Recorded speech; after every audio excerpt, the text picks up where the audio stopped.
আন্তর্জাতিক অঙ্গনে নতুন করে উত্তেজনা ছড়িয়েছে যুক্তরাষ্ট্র ও ইরানকে ঘিরে। যুক্তরাষ্ট্রের প্রেসিডেন্ট ডোনাল্ড ট্রাম্প নতুন করে আলোচনার ঘোষণা দিলেও এতে অংশ নিচ্ছে না ইরান। ফলে সম্ভাব্য কূটনৈতিক সমাধান নিয়ে অনিশ্চয়তা আরও গভীর হয়েছে।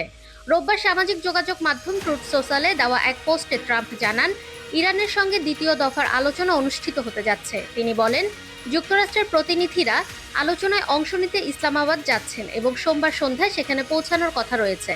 ট্রাম্প তার বার্তায় উল্লেখ করেন, যুক্তরাষ্ট্র একটি ন্যায্য ও যুক্তিসঙ্গত প্রস্তাব দিতে যাচ্ছে এবং তিনি আশা করছেন ইরান তা গ্রহণ করবে।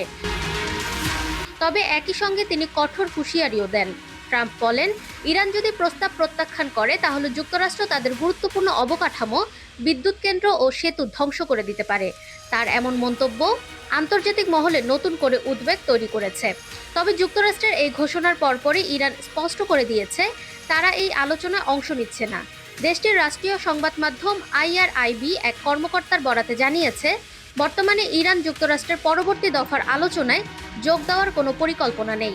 ইরানের পক্ষ থেকে স্পষ্ট করে বলা হয়েছে, যুক্তরাষ্ট্র যদি সত্যি আলোচনায় আগ্রহী হয় তাহলে আগে তাদের আরোপিত নৌ অবরোধ তুলে নিতে হবে। এই শর্ত পূরণ না হলে কোনো আলোচনায় বসার প্রশ্নই ওঠে না বলে জানিয়েছে সংশ্লিষ্ট সূত্রগুলো। এদিকে উত্তেজনা আরও বাড়িয়ে দিয়েছে সাম্প্রতিক একটি ঘটনা। রোববার ইরানের একটি বাণিজ্যিক জাহাজ জব্দ করেছে যুক্তরাষ্ট্রের নৌবাহিনী। এই পদক্ষেপকে উস্কানিমূলক বলে মনে করছে তেহরান। দেশটির পক্ষ থেকে সতর্ক করা হয়েছে, এ ঘটনার পাল্টা জবাবও দেওয়া হবে। বিশ্লেষকরা বলছেন, এই পরিস্থিতিতে দুই দেশের মধ্যে কূটনৈতিক সমাধানের সম্ভাবনা ক্রমেই ক্ষীণ হয়ে আসছে। একদিকে যুক্তরাষ্ট্রের কঠোর অবস্থান, অন্যদিকে ইরানের শর্ত সাপেক্ষ মনোভাব, সব মিলিয়ে পরিস্থিতির জটিল আকার ধারণ করেছে। বর্তমান প্রেক্ষাপটে মধ্যপ্রাচ্যে নতুন করে সংঘাতের আশঙ্কা উড়িয়ে দেওয়া যাচ্ছে না। বিশেষ করে নৌ অবরোধ, জাহাজ জব্দ এবং সামরিক হুমকির মতো ঘটনাগুলো পরিস্থিতিকে আরও অস্থিতিশীল করে তুলছে।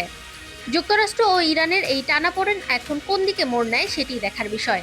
আলোচনার পথ খুলবে নাকি সংঘাত আরও বাড়বে? ফাহমিদা বিনতে আনোয়ার, নিরপেক্ষ। নিরপেক্ষ, সত্য প্রকাশে আপোষহীন।